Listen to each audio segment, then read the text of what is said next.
अब ये जो तस्वीर मैं आपको दिखा रही हूँ, ये मुहर्रम जुलूस के दौरान की तस्वीर है। एक गाड़ी को लटकाया गया और उसमें ब्लास्ट दिखाया गया। अब आप सोच रहे होंगे कि इस पर विवाद क्यों है, क्योंकि मुहर्रम का जुलूस शोक मनाने के लिए, लेकिन उसमें एक ब्लास्ट दिखाकर क्या आतंकवाद की तस्वीर दिखाने की कोशिश की गई। जिस गाड़ी में ब्लास्ट हुआ उस गाड़ी पर बड़ा सा पोस्टर लगाया गया था और उसमें लिखा था ले फिर आ गया। अब आखिर क्यों ये ब्लास्ट किया गया और इससे संदेश क्या देने की कोशिश की गई, मैं आगे आपको दिखाऊंगी कि हिंदू और मुस्लिम धर्मगुरु दोनों ही इस पर आपत्ति जता रहे हैं। ये तस्वीर देखिए, ले फिर आ गया, ये बड़ा सा पोस्टर इस पर लिखकर गाड़ी पर लगाया गया और उसके बाद इस गाड़ी को ब्लास्ट करके एक ब्लास्ट यानी कि एक क्या आतंकवादी घटना दिखाने की कोशिश की गई है।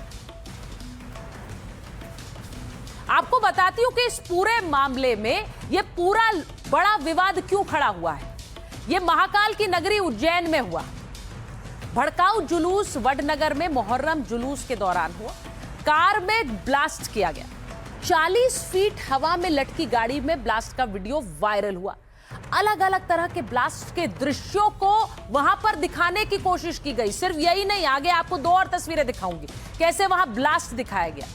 अब मुहर्रम का जुलूस 24 जून की रात का है बताया जा रहा है। मुहर्रम पर निकले जुलूस में बड़ी संख्या में लोग शामिल थे। जिस इंस्टाग्राम पर यह वीडियो शेयर किया गया था उस आईडी पर पहले भी कई धमाकों के वीडियो मिले, यानी कि ब्लास्ट के वीडियोस के साथ ही इस वीडियो को भी प्रचारित किया गया। धार्मिक आयोजनों में पटाखों पर पहले से पाबंदी, खुलेआम विस्फोट जैसी गतिविधियों की अनुमति आखिर किसने दी। ये खुले में ये विस्फोट किया गया, इस पूरी गाड़ी को उड़ाने वाला विस्फोट, ये देखिए, ये करके इस जुलूस में निकाला गया। अब वीडियो वायरल होने के बाद पुलिस महकमे में हड़कंप मच गया। वीडियो में दिख रहे कई लोगों के खिलाफ केस दर्ज किया गया है। मुहर्रम जुलूस के आयोजकों से पुलिस ने पूछताछ की है। वैन में विस्फोट करने के आरोपी 4 लोग गिरफ्तार भी हो गए। विस्फोट में इस्तेमाल सामग्री का पता लगा रही है पुलिस।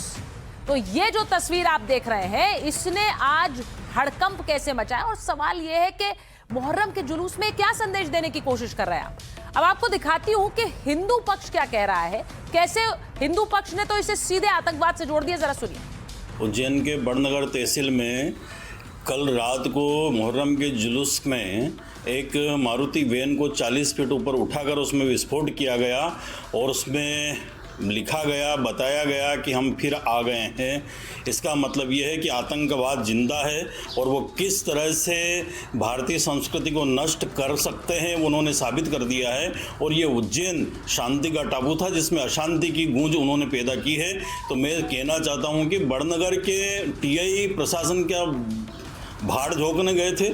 किसने इजाज़त दी इनको इतनी बड़ी क्रेन उठाने की या ऊपर ले जाकर विस्फोट करने की इजाज़त इनको किसने दी? जिस तरह से जीप को 40 फुट ऊंचा करके और हवा में विस्फोट किया गया, वैसा दृश्य प्रतीत हो रहा था जैसे वहां के आसपास के सभी हिंदुओं को डराने, धमकाने और एक आतंकी मानसिकता से तुरंत त्रस्त करने के लिए एक सुनियोजित षड्यंत्र रचा गया था। जिस प्रकार का वीडियो आया बेहद गंभीर है। क्या शासन प्रशासन ने ऐसे विस्फोट की अनुमति दी थी क्या? अगर वहां कोई बड़ा हादसा हो जाता, कुछ लोग हताहत हो जाते, कौन जिम्मेदार होता? तो आपने सुना कि हिंदू संगठन सीधे सीधे कह रहे हैं कि मुहर्रम में ये ब्लास्ट दिखाने की जरूरत क्या थी, ये आतंकवाद को प्रचारित कर रहे हैं क्या। वहीं दूसरी तरफ मुस्लिम धर्मगुरु भी इस पर सवाल उठा रहे हैं। वो कह रहे हैं कि ये तो मुहर्रम है ही नहीं, ये हो क्या रहा है।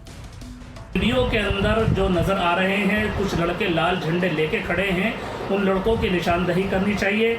जिस आईडी से इंस्टाग्राम पर डाली गई है उस आईडी की भी जांच होनी चाहिए कौन लोग हैं, और जो लोग इसके अंदर शामिल है उनको हुकूमत मध्य प्रदेश, हुकूमत हिंद कड़ी से कड़ी सज़ा दे। ये इस्लाम नहीं है, ये वो जुलूस नहीं है जो मुहर्रम का मातम का जुलूस पहले निकलता था, जिसकी तमाम उलमा सुन्नी और शिया मिलकर जिसकी हिमायत करते थे कि हाँ निकलना चाहिए। आज उसमें बहुत सारी चीज़ें ऐसी आ गई हैं जो समाज, इस्लाम सबके खिलाफ है।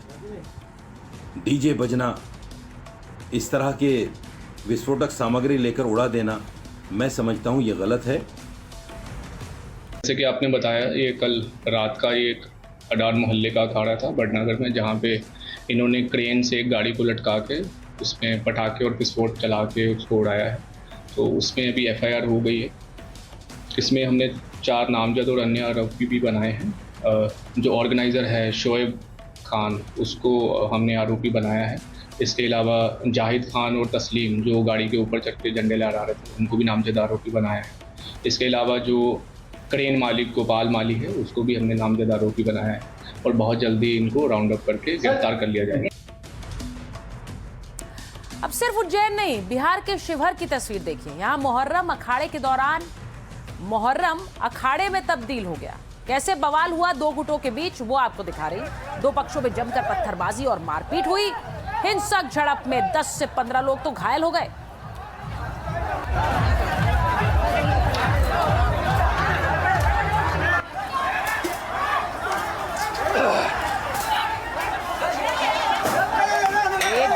पूरे इलाके में अफरा तफरी मची रही।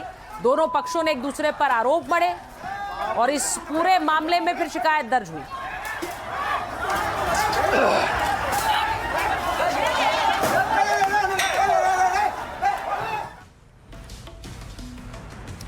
आज की एक और बड़ी खबर, और वो खबर आपके पासपोर्ट से जुड़ी हुई है। क्या आप भारत के नागरिक हैं और क्या ये पासपोर्ट आपकी नागरिकता को प्रमाणित करता है? नहीं। और यही इस खबर में पूरी खलबली लेकर आया है, क्योंकि अगर आपके पास आपका पासपोर्ट है तो वो ये साबित नहीं करता है कि आप भारत के नागरिक हैं। ये मैं क्यों कह रही हूं? क्योंकि पासपोर्ट नागरिकता साबित करने का कोई दस्तावेज नहीं है। पासपोर्ट विदेश में पहचान बनाने का दस्तावेज है, ऐसा देश का विदेश मंत्रालय कह रहा है, यानी MEA कह रहा है। मिनिस्ट्री ऑफ एक्सटर्नल अफेयर्स का ये बयान आया। अंतर्राष्ट्रीय यात्रा में सहूलियत के लिए जारी होता है पासपोर्ट, यानी कि एक ट्रैवल डॉक्यूमेंट है। नागरिकता दूसरे दस्तावेजों से साबित होती है, यह भी कह रहा है विदेश मंत्रालय। पासपोर्ट सेवा दिवस के अवसर पर MEA का यह बड़ा बयान आया। विदेश मंत्रालय के बयान से लोग परेशान हो गए, एक राजनीतिक तूफान उठ गया। अब आप भी ये सोच रहे होंगे कि हमारे पास तो पासपोर्ट है, इसका सीधा मतलब है ये इंडिया का पासपोर्ट है, हम भारतीय हैं। लेकिन इसे लेकर कुछ जो औपचारिकताएं हैं वो आगे आपको बताऊंगी। लेकिन आज जब ये खबर आई तो असदुद्दीन ओवैसी AIMIM के अध्यक्ष सीधे प्रेस कॉन्फ्रेंस करने आ गए और उन्होंने इस पूरे विवाद पर अपनी बात रखी। सुनिए जरा। ऐसा जिस राह पर देश जा रहा है, अब ऐसा लगता है कि आने वाले दिनों में बीजेपी का मेंबरशिप का कार्ड सिटीजनशिप का हो जाएगा, यही दिख रहा है। अब आप देखिए कि सेक्शन 6, सबसेक्शन 2 और सबसेक्शन A पासपोर्ट एक्ट का पढ़ लीजिए। वो क्या कहता है कि पासपोर्ट उसी को दिया जाएगा या नहीं, उसको नहीं दिया जाएगा जो भारत का नागरिक नहीं है। अब बताइए क्या करें हम? पासपोर्ट देने के लिए पुलिस वेरिफिकेशन होता है, मैंडेटरी है पुलिस वेरिफिकेशन, वो प्रूफ नहीं है। बर्थ सर्टिफिकेट प्रूफ नहीं है, आधार कार्ड प्रूफ नहीं है, वोटर ID कार्ड प्रूफ नहीं है। भाई क्या प्रूफ है फिर? अब यही तो सरकार अपने हाथ में इन चीजों को ले रही है और हर एक को वल्नरेबल बता रही है, तो ये तो एप्रीहेंशन पैदा होगा ना। तो अगर आपके पास पासपोर्ट है तो ये सुनिश्चित नहीं करता है कि आप भारत के नागरिक हैं। अब इसको लेकर सोशल मीडिया पर एक बहस छिड़ गई।